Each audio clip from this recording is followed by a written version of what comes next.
Hail, brethren, hail. We got Gogor number 1 and number 2 over here. So it's Polaris and myself, row. And we're going to be looking at this stuff. All right, so Gogor by Ken Garing. And he's actually done all the art. He's done everything. He's done the lettering, the story. He's done everything from A to Z. Published by Image. So let's take a look over here. So, first of all, what do you think of it? I mean, it's not too bad, but it's not too good. Uh-huh. So it's pretty good. The only thing I really don't like is how he trusts the guy so easily. All right, we're going to get to that. Let's take a look here. So, basically the story goes, we got this young Mexican. Now, the whole thing is in fantasy world. You know, this kid is running. He's actually on a mole, okay? So this is like, at first you're thinking, all right, is this a furry book? What am I looking at over here? But, you know, thankfully, he's just riding a mole. You know, there's nothing else that really goes on with that, so that's cool. They're on a chain of these floating kind of islands. So it's like they're all floating. He's from one island, and the other people are from this island, and they each have names the island. Well, that's it. Let's see here. There's a picture. So this is it. They're all on these floating chain of islands. It's hard to tell, are they orbiting the sun? Are these islands above an Earth or something like that? But there it is. I mean, it's hard to tell what's going on there, but there's something happening. They're on a chain of islands, Altara, I think it's called.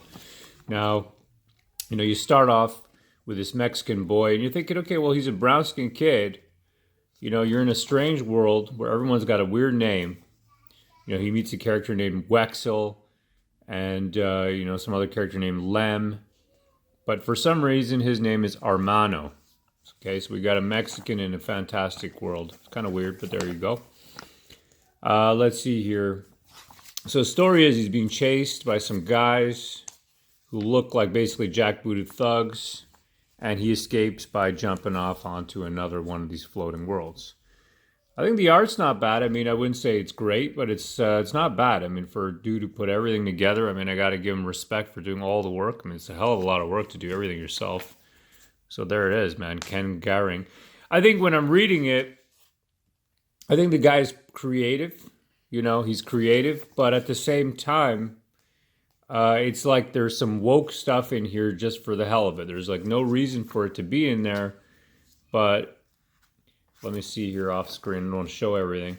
Okay, so this is the part that, you know, Polaris is talking about, right? So he meets his character named Wexel, right? This guy, he's blue. He looks like some sort of, what does he look like? What do you think? He kind of looks like a tiny dinosaur. A tiny dinosaur? Doesn't he? Yeah, like a pterodactyl or something. Yeah, like a pterodactyl face, but then he got the claws like a velociraptor. Mm-hmm. And he's short, and he's kind of like a goblin-sized. That's right, he's goblin-sized. And he looks like he's a vegetarian. Immediately, Armano trusts him. You know, tells him his whole plan.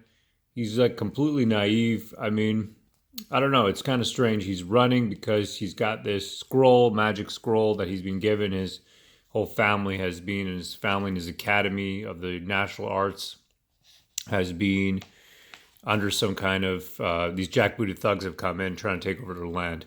But immediately he trusts this pterodactyl-like looking fellow who takes him to this hippie village, okay?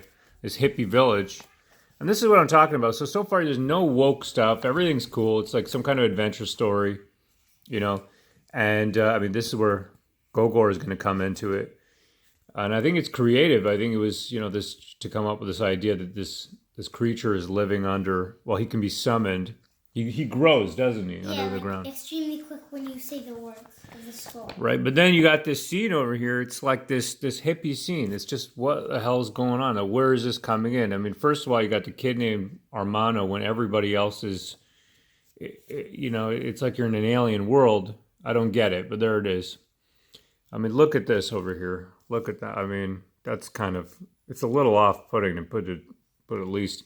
And then we got this one, this obese brown lady. Need a piece of pottery, kid? Come take a look. Man, she's fat. Pink-haired. I mean, really checking off all the boxes over here. Take any piece of your choosing. You're most kind. So many to pick from. Yes, beauty comes in many forms. Lard.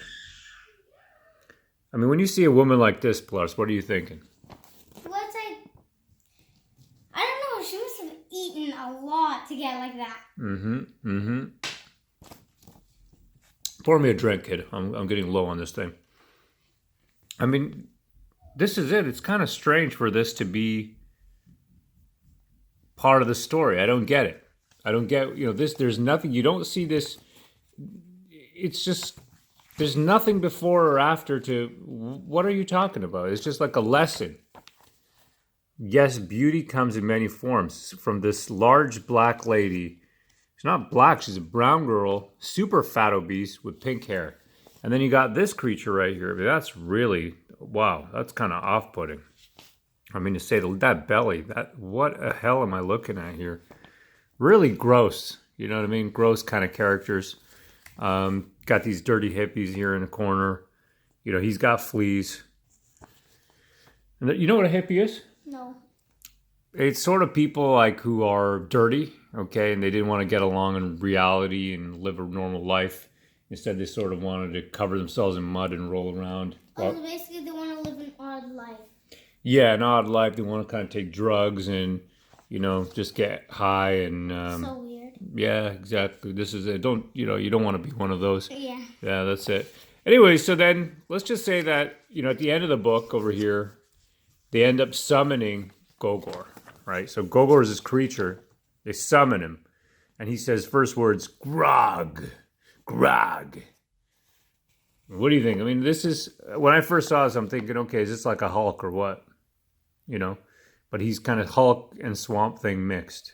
Something like that. He's got, butterflies and mushrooms growing on him. Yeah, like disgusting things and nice things at the Yeah. same time. Yeah. And in the second book, he's like, he made some guy puke with look.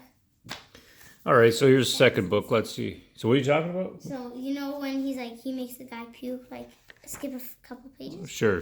Let's see here. Oh, yeah, okay. So then what does he do? He inhales a large amount of breath, right? Inhale. And then it shoots out of his nose, and it goes on the... and then he inhales it through his nose, and then he shoots it through his mouth. And look at this thing, and then he's just like, blech.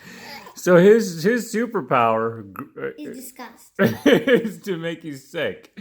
Gogor's superpower.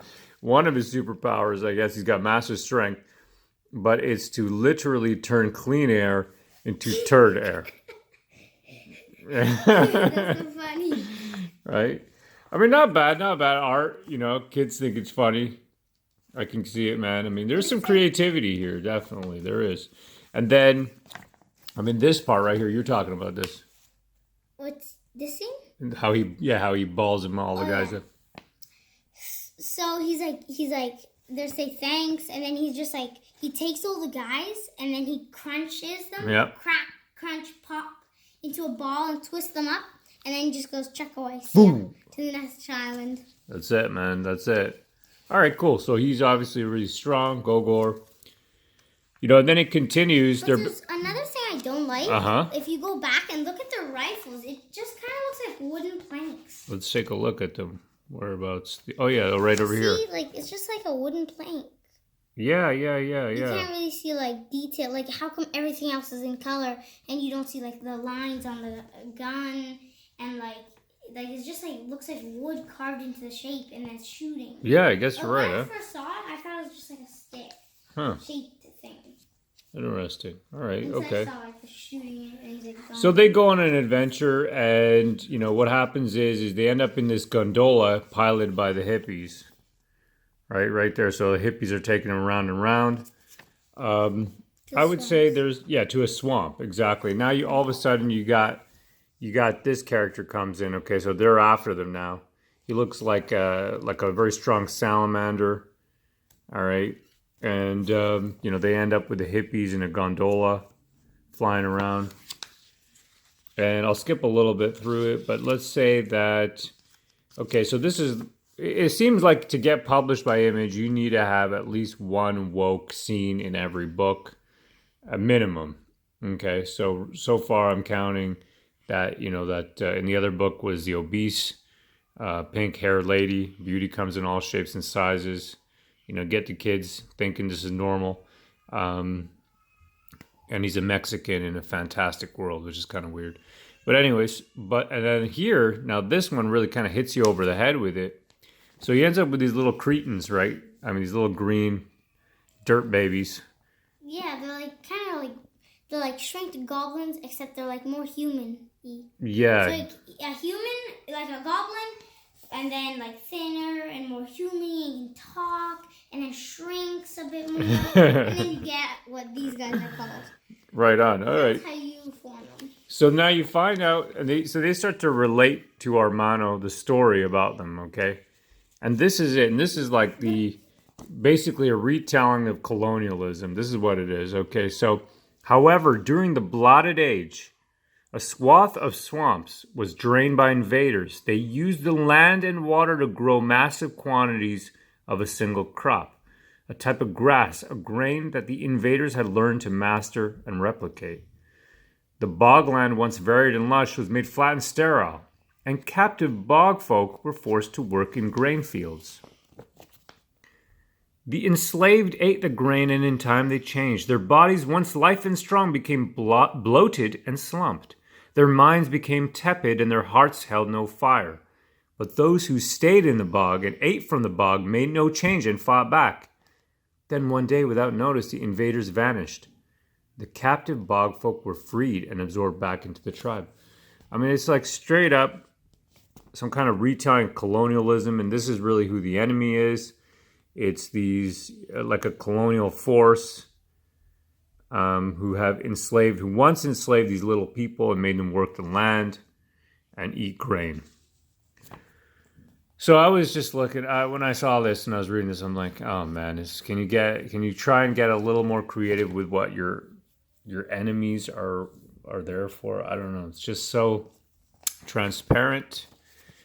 Like there has to be like a need for why do you have that grain?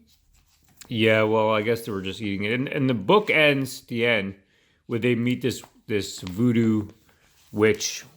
I like her. I like the look of her. She looks pretty nice looking. Armano, I am Tetrahedron, master of the natural arts. You have earned admittance by way of your journey. Questions and conundrums have accumulated for long enough. Now I will teach you how to lose your hymen. There it is. Not bad, not bad. I like this scene. Pretty cool. Pretty neat. So I think the guy's got creativity, and I think he's put some work into it, man. Definitely. So that's Mr. Ken. Hold on one second. That's Mr. Ken Garing. I mean, he's done everything himself, right? Yeah, that's pretty good. It's a lot of work, man. And this part of the back, you wanted to talk about that. Yeah, I really like this. It's like how he made his stuff, kind of.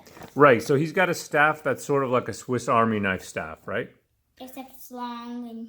It's called a multi-staff. It's pretty neat. So you got all kinds of stuff in there. You got a fishing line kit and hook.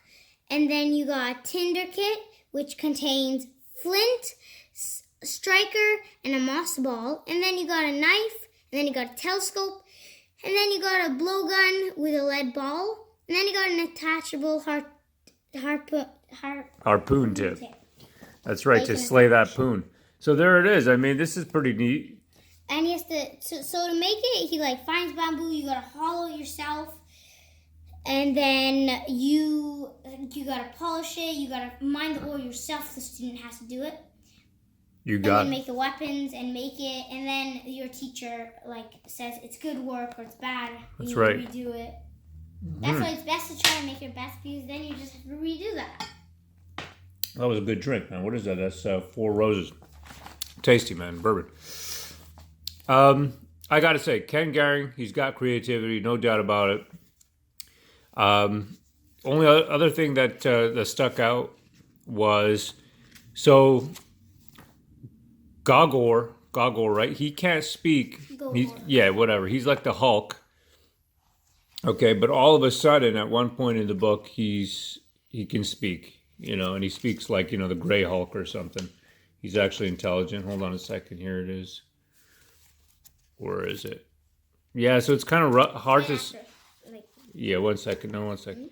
Yeah, here you go. So this is the part here. Search tetrahedron. Until then, he's just like, grog, bruh. So I don't know. How smart is he?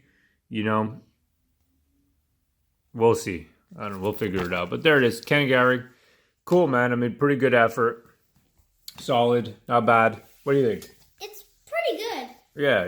It's all right, man. It's all right. I mean, the only thing I got to say, the downside with this stuff is, man, what, like that obese girl? What the F? I don't get it. Beauty, health at every size. You know what I mean? It's like, what? I mean, that really stuck out. And then the colonial story there, that was just too much for me, man. That was just, what am I looking at? It's almost like this guy, he wrote a, oh yeah. Give me some of that. Yes, beauty comes in many forms. Smash. Hulk smash. Gogor smash. Hail, brethren. Happy Father's Day. Right? Mm-hmm. And remember to hit the bell for notifications and subscribe. That's right. Like, subscribe, and ring my bell. Hail, brethren. Hail. Certain ancient relics wield inherent supernatural power. Power that has already secretly changed the course of human history. Vestige, Volume 1, sets the stage for an ever-expanding epic tale of a world on the brink of modernism, but with its future yet to be determined, linking the events of recorded history through the influence of the legendary weapons of the past, created by Gattori Hanzo and brought to the page by Donald DeLay, with a cover by the most acclaimed comic book artist of our time, Ethan Van Sciver. Vestige. Will you stand with us?